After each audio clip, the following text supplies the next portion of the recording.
गलातियों की किताब उसका पहला अध्याय उसके पहले पद से।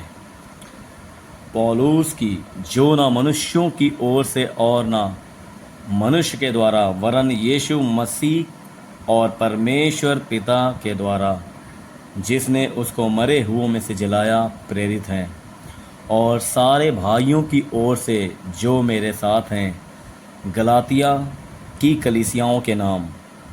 परमेश्वर पिता और हमारे प्रभु यीशु मसीह की ओर से तुम्हें अनुग्रह और शांति मिलती रहे।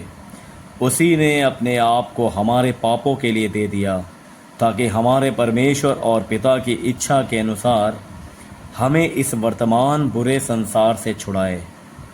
उसकी स्तुति और बड़ाई युगानुयुग होती रहे। आमीन। मुझे आश्चर्य होता है कि जिसने तुम्हें मसीह के अनुग्रह में बुलाया, उससे तुम इतनी जल्दी फिर कर और ही प्रकार की सुसमाचार की ओर झुकने लगे। परंतु वह दूसरा सुसमाचार है ही नहीं, पर बात यह है कि कितने ऐसे हैं जो तुम्हें घबरा देते हैं, मसीह के सुसमाचार को बिगाड़ना चाहते हैं। परंतु यदि हम या स्वर्ग से कोई दूत भी उस सुसमाचार को छोड़ जो हमने तुमको सुनाया है, कोई और सुसमाचार तुम्हें सुनाए, तो शापित हो। जैसा हम पहले कह चुके हैं, वैसा ही मैं अब फिर कहता हूँ कि उस सुसमाचार को छोड़ जिसे तुमने ग्रहण किया है, यदि कोई और सुसमाचार सुनाता है तो शापित हो। अब मैं क्या मनुष्यों को मनाता हूँ या परमेश्वर को? क्या मैं मनुष्यों को प्रसन्न करना चाहता हूँ?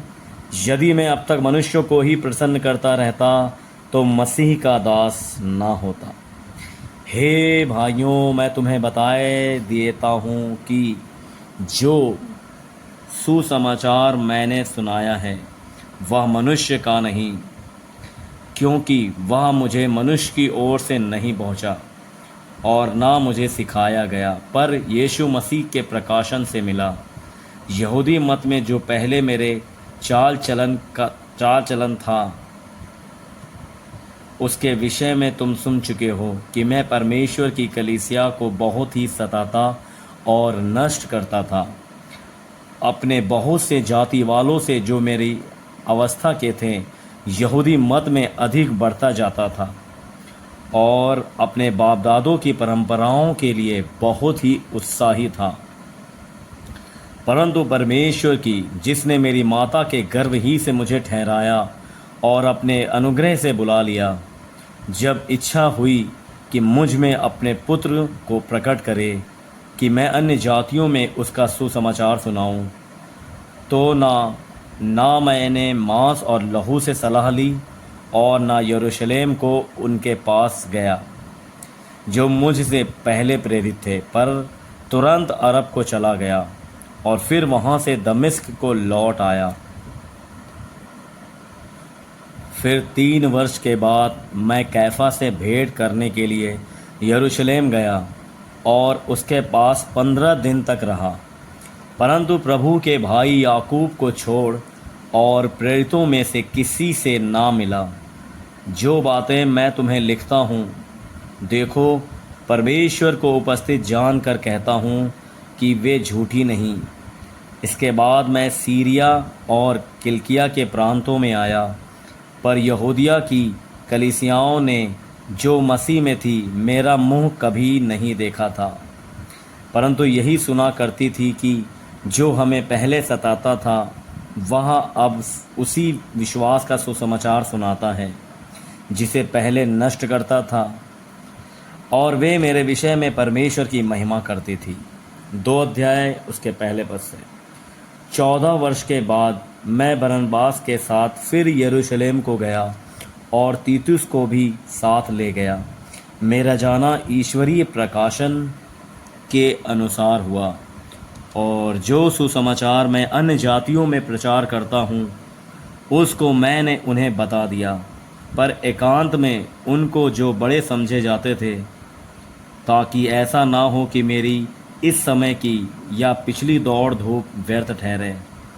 परंतु तीतुस को भी, जो मेरे साथ था और जो यूनानी है, खतना कराने के लिए विवश नहीं किया गया।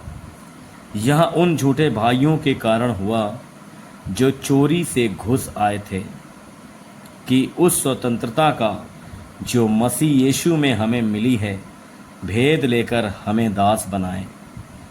एक घड़ी भर उनके अधीन होना हमने ना माना, इसलिए कि सुसमाचार की सच्चाई तुम में बनी रहे। फिर जो लोग कुछ समझे जाते थे, वे चाहे कैसे भी थे, मुझे इससे कुछ काम नहीं। परमेश्वर किसी का पक्षपात नहीं करता। उनसे जो कुछ समझे जाते थे, मुझे कुछ भी नहीं प्राप्त हुआ, परंतु इसके विपरीत जब उन्होंने देखा कि जैसा खतना किए हुए लोगों के लिए सुसमाचार का काम पतरस को सौंपा गया, वैसा ही खतना रहितों के लिए मुझे सुसमाचार सुनाना सौंपा गया। क्योंकि जिसने पतरस से खतना किए हुए में प्रेरिताई का कार्य बड़े प्रभाव सहित करवाया, उसी ने मुझसे भी अन्य जातियों में प्रभावशाली कार्य करवाया। और जब उन्होंने उस अनुग्रह को जो मुझे मिला था जान लिया, तो याकूब और कैफा और यूहन्ना ने, जो कलीसिया के खंबे समझे जाते थे, मुझको और बरनबास को संगति का दाहिना हाथ दिया कि हम अन्य जातियों के पास जाएं और वे खतना किए हुओं के पास केवल यह कहा कि हम कंगालों की सुधि लें। और इसी काम को करने का मैं आप भी यत्न कर रहा था। पर जब कैफा अंताकिया में आया, तो मैंने उसके मुंह पर उसका सामना किया, क्योंकि वह दोषी ठहरा था। इसलिए कि याकूब की ओर से कुछ लोगों के आने से पहले वह अन्य जातियों के साथ खाया करता था, परंतु जब वे आए तो खतना किए हुए लोगों के डर के मारे वह पीछे हट गया और किनारा करने लगा। उसके साथ शेष यहूदियों ने भी कपट किया, यहाँ तक कि बरनबास भी उनके कपट में पड़ गया। पर जब मैंने देखा कि वे सुसमाचार की सच्चाई पर सीधी चाल नहीं चलते, तो मैंने सबके सामने कैफा से कहा, जब तू यहूदी होकर अन्य जातियों के समान चलता है और यहूदियों के समान नहीं, तो तू अन्य जातियों को यहूदियों के समान चलने को क्यों कहता है? हम तो जन्म से यहूदी हैं और पापी अन्य जातियों में से नहीं। तो भी यह जानकर कि मनुष्य व्यवस्था के कामों से नहीं, पर केवल यीशु मसीह पर विश्वास करने के द्वारा धर्मी ठहराया जाता है। हमने आप भी मसीह यीशु पर विश्वास किया कि हम व्यवस्था के कामों से नहीं, पर मसीह पर विश्वास करने से धर्मी ठहरें। इसलिए कि व्यवस्था के कामों से कोई प्राणी धर्मी ना ठहरेगा। हम जो मसीह में धर्मी ठहरना चाहते हैं, यदि आप ही पापी निकले, तो क्या मसीह पाप का सेवक है? कदापि नहीं। क्योंकि जो कुछ मैंने गिरा दिया, यदि उसी को फिर बनाता हूँ, तो अपने आप को अपराधी ठहराता हूँ।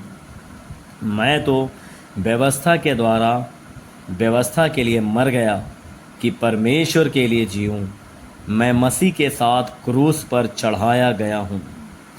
अब मैं जीवित ना रहा, पर मसीह मुझ में जीवित है। और मैं शरीर में अब जो जीवित हूँ, तो केवल उस विश्वास से जीवित हूँ जो परमेश्वर के पुत्र पर है, जिसने मुझसे प्रेम किया और मेरे लिए अपने आप को दे दिया। मैं परमेश्वर के अनुग्रह को व्यर्थ नहीं ठहराता, क्योंकि यदि व्यवस्था के द्वारा धार्मिकता होती, तो मसीह का मरना व्यर्थ होता।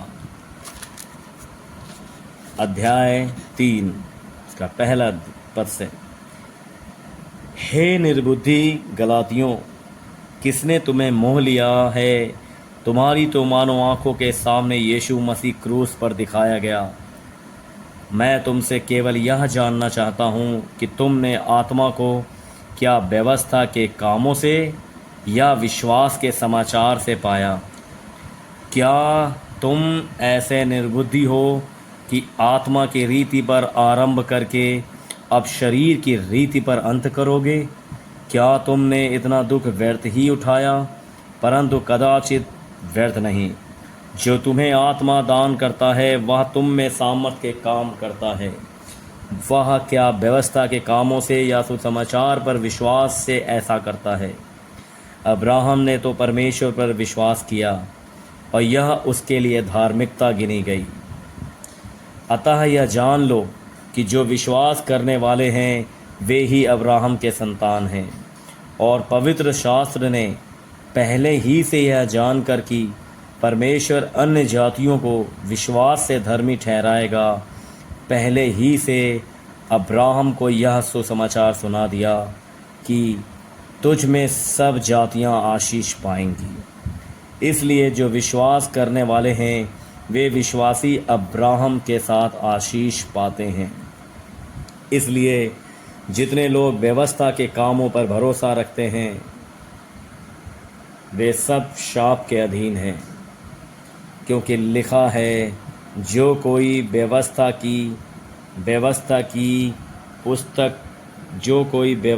की पुस्तक में लिखी हुई सब बातों के करने में स्थिर नहीं रहता वह शापित है। पर यह बात प्रकट है कि व्यवस्था के द्वारा परमेश्वर के यहाँ कोई प्राणी कोई भी धर्मी नहीं ठहरता, क्योंकि धर्मी जन विश्वास से जीवित रहेगा। पर व्यवस्था का विश्वास से कोई संबंध नहीं, क्योंकि जो उनको मानेगा वह उनके कारण जीवित रहेगा। मसीह ने जो हमारे लिए शापित बना, हमें मोल लेकर व्यवस्था के शाप से छुड़ाया, क्योंकि लिखा है, जो कोई काठ पर लटकाया जाता है वह शापित है। यह इसलिए हुआ कि अब्राहम की आशीष मसीह यीशु में अन्य जातियों तक पहुँचे। हालेलुया। और हम विश्वास के द्वारा उस आत्मा को प्राप्त करें जिसकी प्रतिज्ञा हुई है। हे भाइयों, मैं मनुष्य की रीति पर कहता हूँ, मनुष्य की वाचा भी जो पक्की हो जाती है तो ना कोई उसे टालता है और ना उसमें कुछ बढ़ाता है। अतः प्रतिज्ञाएं अब्राहम को और उसके वंश को दी गईं। वह यह नहीं कहता कि वंशों को, जैसे बहुतों के विषय में कहा, पर जैसे एक के विषय में कि तेरे वंश को, और वह मसीह है। पर मैं यह कहता हूँ कि जो वाचा परमेश्वर ने पहले से पक्की की थी उसको व्यवस्था 430 वर्ष के बाद आकर नहीं टाल सकती कि प्रतिज्ञा व्यर्थ ठहरे। क्योंकि यदि मिरास व्यवस्था से मिली है तो फिर प्रतिज्ञा से नहीं, परंतु परमेश्वर ने अब्राहम को प्रतिज्ञा के द्वारा दे दी है। तब फिर व्यवस्था क्यों दी गई? वह तो अपराधों के कारण बाद में दी गई कि उस वंश के आने तक रहे जिसको प्रतिज्ञा दी गई थी, और वह स्वर्गदूतों के द्वारा एक मध्यस्थ के हाथ ठहराई गई। मध्यस्थ तो एक का नहीं होता, परंतु परमेश्वर एक ही है। तो क्या व्यवस्था परमेश्वर की प्रतिज्ञाओं के विरोध में है? कदापि नहीं। क्योंकि यदि ऐसी व्यवस्था दी जाती जो जीवन दे सकती तो सचमुच धार्मिकता व्यवस्था से होती, परंतु पवित्र शास्त्र ने सबको पाप के अधीन कर दिया, ताकि वह प्रतिज्ञा जिसका आधार यीशु मसीह पर विश्वास करना है, विश्वास करने वालों के लिए पूरी हो जाए। पर विश्वास के आने से पहले व्यवस्था की अधीनता में हमारी रखवाली होती थी, और उस विश्वास के आने तक जो प्रकट होने वाला था, हम उसी के बंधन में रहे। इसलिए व्यवस्था मसीह तक पहुंचने के लिए हमारी शिक्षक हुई है कि हम विश्वास से धर्मी ठहरें। परंतु जब विश्वास आ चुका तो हम अब शिक्षक के अधीन ना रहे, क्योंकि तुम सब उस विश्वास के द्वारा जो मसीह यीशु पर है परमेश्वर की संतान हो। और तुम में से जितनों ने मसीह में बपतिस्मा लिया है उन्होंने मसीह को पहन लिया है। अब ना कोई यहूदी रहा और ना यूनानी, ना कोई दास ना स्वतंत्र, ना कोई नर ना नारी, क्योंकि तुम सब मसीह यीशु में एक हो। और यदि तुम मसीह के हो तो अब्राहम के वंश और प्रतिज्ञा के अनुसार वारिस भी हो। चौथा अध्याय। मैं यह कहता हूँ कि वारिस जब तक बालक है, यद्यपि सब वस्तुओं का स्वामी है, तो भी उसमें और दास में कोई भेद नहीं, परंतु पिता के ठहराए हुए समय तक संरक्षकों और प्रबंधकों के वश में रहता है। वैसे ही हम भी जब बालक थे तो संसार की आदि शिक्षा के वश में होकर दास बने हुए थे, परंतु जब समय पूरा हुआ तो परमेश्वर ने अपने पुत्र को भेजा, जो स्त्री से जन्मा और व्यवस्था के अधीन उत्पन्न हुआ, ताकि व्यवस्था के अधीनों को मोल लेकर छुड़ा ले और हमको लेपालक होने का पद मिले। और तुम जो पुत्र हो, इसलिए परमेश्वर ने अपने पुत्र के आत्मा को, जो हे अब्बा हे पिता कहकर पुकारता है, हमारे हृदयों में भेजा है। इसलिए तू अब दास नहीं परंतु पुत्र है, और जब पुत्र हुआ तो परमेश्वर के द्वारा वारिस भी हुआ। पहले तो तुम परमेश्वर को ना जानकर उनके दास थे और थे जो स्वभाव से परमेश्वर नहीं, पर अब जो तुमने परमेश्वर को पहचान लिया, वरन परमेश्वर ने तुमको पहचाना, तो उन निर्बल और निकम्मी आदि शिक्षा की बातों की ओर क्यों फिरते हो, जिनके तुम दोबारा दास होना चाहते हो। तुम दिनों और महीनों और नियत समयों और वर्षों को मानते हो। मैं तुम्हारे विषय में डरता हूँ, कहीं ऐसा ना हो कि जो परिश्रम मैंने तुम्हारे लिए किया है वह व्यर्थ ठहरे। हे भाइयों, मैं तुमसे विनती करता हूँ, तुम मेरे समान हो जाओ, क्योंकि मैं भी तुम्हारे समान हो गया हूँ।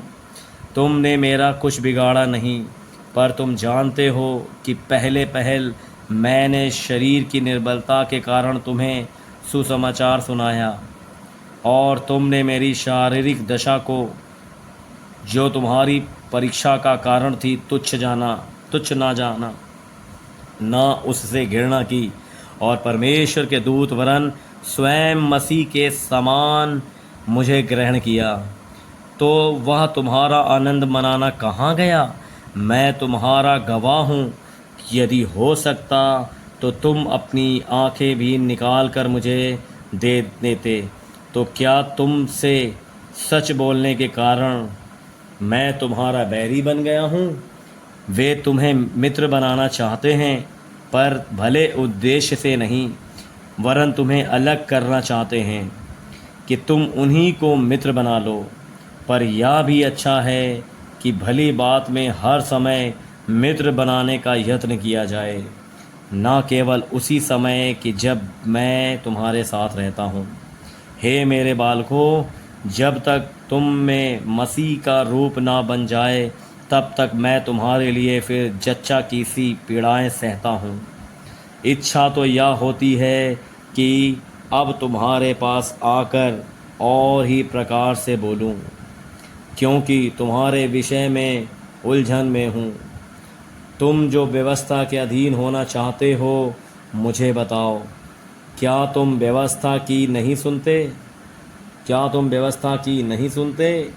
यह लिखा है कि अब्राहम के 2 पुत्र हुए, एक दासी से और एक स्वतंत्र स्त्री से। परंतु जो दासी से हुआ वह शारीरिक रीति से जन्मा, और जो स्वतंत्र स्त्री से हुआ वह प्रतिज्ञा के अनुसार जन्मा। इन बातों में दृष्टांत है। ये स्त्रियां मानो दो वाचाएं हैं, एक तो सीने पहाड़ की, जिससे एक जिससे दास ही उत्पन्न होते हैं, और वह हाजिरा है, और हाजिरा मानो अरब का सीने पहाड़ है, और आधुनिक यरूशलेम उसके तुल्य है, क्योंकि वह अपने बालकों समेत दासत्व में है। पर ऊपर की यरूशलेम स्वतंत्र है, और वह हमारी माता है, क्योंकि लिखा है, हे बांझ, तू जो नहीं जानती आनंद कर, तू जो इसको पीड़ाएं नहीं उठती गला खोल कर जय जयकार कर, क्योंकि त्यागी हुई की संतान सुहागिन की संतान से भी अधिक है। हे भाइयों, हम इसहाक के समान प्रतिज्ञा की संतान हैं, और जैसा उस समय शरीर के अनुसार जन्मा हुआ आत्मा के अनुसार जन्मे हुए को सताता था, वैसा ही अब भी होता है। परंतु पवित्र शास्त्र क्या कहता है? दासी और उसके पुत्र को निकाल दे, क्योंकि दासी का पुत्र स्वतंत्र स्त्री के पुत्र के साथ उत्तराधिकारी नहीं होगा। इसलिए हे भाइयों, हम दासी के नहीं परंतु स्वतंत्र स्त्री की संतान हैं। 5 अध्याय और उसके पहले पद से। मसीह ने स्वतंत्रता के लिए हमें स्वतंत्र किया है, अतः इसी में स्थिर रहो और दासत्व के जुए में फिर से ना जुतो। देखो, मैं पौलुस तुमसे कहता हूँ कि यदि खतना कराओगे तो मसीह से तुम्हें कुछ लाभ ना होगा।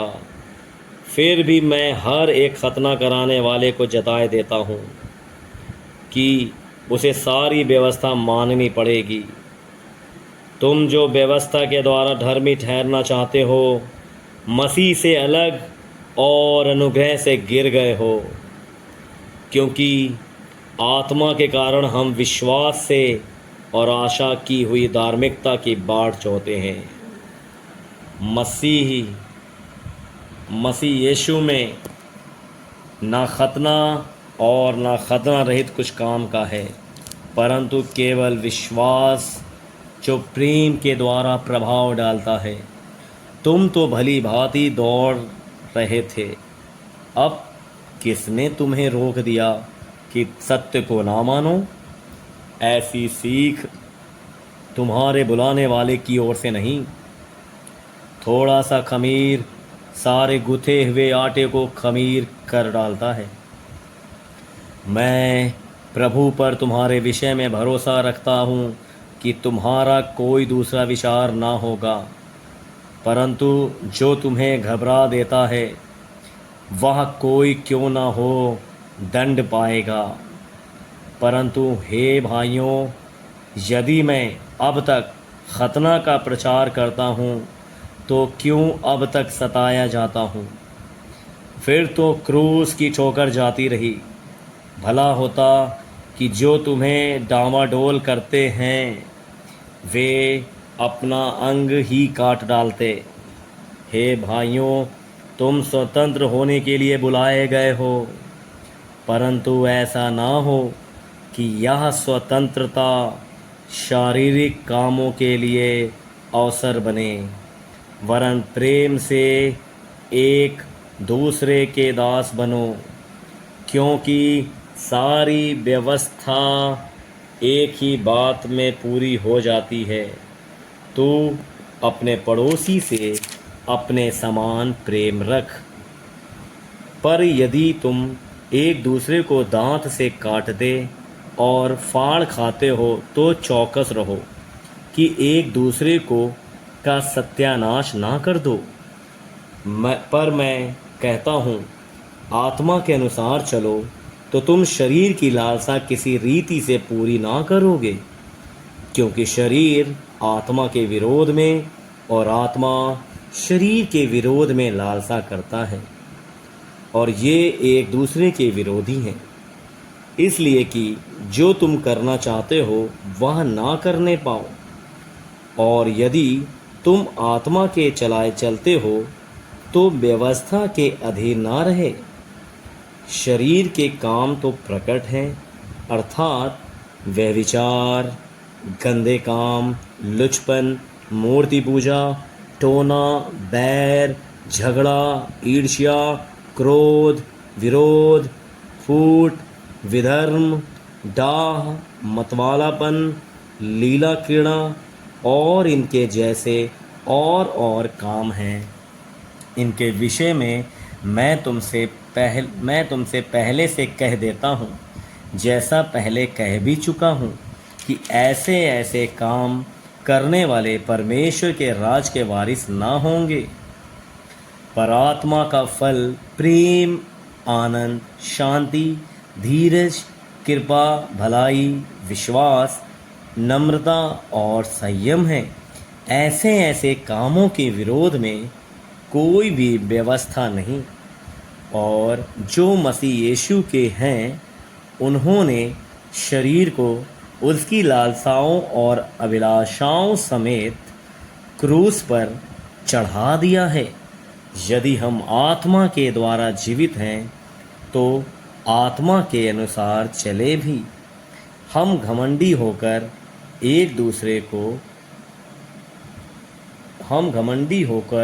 ना एक दूसरे को छेड़ें और ना एक दूसरे से डाह करें। अध्याय 6। हे भाइयों, यदि कोई मनुष्य किसी अपराध में पकड़ा भी जाए तो तुम जो आत्मिक हो, नम्रता के साथ ऐसों को संभालो और अपनी भी चौकसी रखो कि तुम भी परीक्षा में ना पड़ो। तुम एक दूसरे का भार उठाओ और इस प्रकार मसीह की व्यवस्था को पूरी करो। क्योंकि यदि कोई कुछ ना होने पर भी अपने आप को कुछ समझता है तो वह अपने आप को धोखा देता है। पर हर एक अपने ही काम को जांच ले, और तब दूसरे के विषय में नहीं परंतु अपने ही विषय में उसको घमंड करने का अवसर होगा। क्योंकि हर एक व्यक्ति अपना ही बोझ उठाएगा। जो वचन की शिक्षा पाता है वह सब अच्छी वस्तुओं में सिखाने वाले को भागी करे। धोखा ना खाओ, परमेश्वर ठट्ठों में नहीं उड़ाया जाता। क्योंकि मनुष्य जो कुछ बोता है वही काटेगा। क्योंकि जो अपने शरीर के लिए बोता है वह शरीर के द्वारा विनाश की कटनी काटेगा, और जो आत्मा के लिए बोता है वह आत्मा के द्वारा अनंत जीवन की कटनी काटेगा। हम भले काम करने में साहस ना छोड़ें, क्योंकि यदि हम ढीले ना हों तो ठीक समय पर कटनी काटेंगे। इसलिए जहाँ तक अवसर मिले हम सबके साथ भलाई करें, विशेष करके विश्वासी भाइयों के साथ। देखो, मैंने कैसे बड़े बड़े अक्षरों में तुमको अपने हाथ से लिखा है। जो लोग शारीरिक दिखावा चाहते हैं वे ही तुम्हारा खतना करवाने के लिए दबाव डालते हैं, केवल इसलिए कि वे मसीह के क्रूस के कारण सताए ना जाएं।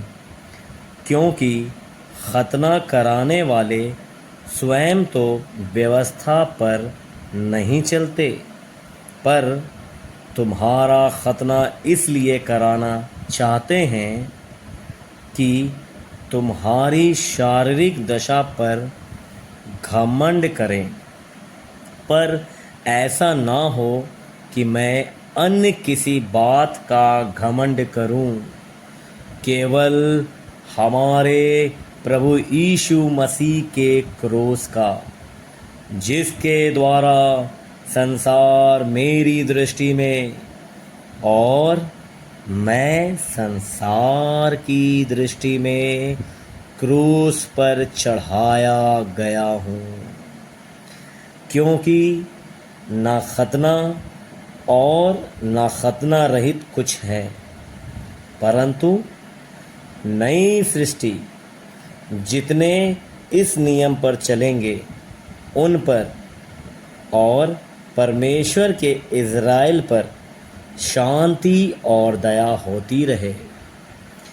आगे को कोई मुझे दुख ना दे, क्योंकि मैं यीशु के दागों को अपनी देह में लिए फिरता हूँ। हे मेरे भाइयों, हमारे प्रभु यीशु मसीह का अनुग्रह तुम्हारी आत्मा के साथ रहे। आमीन।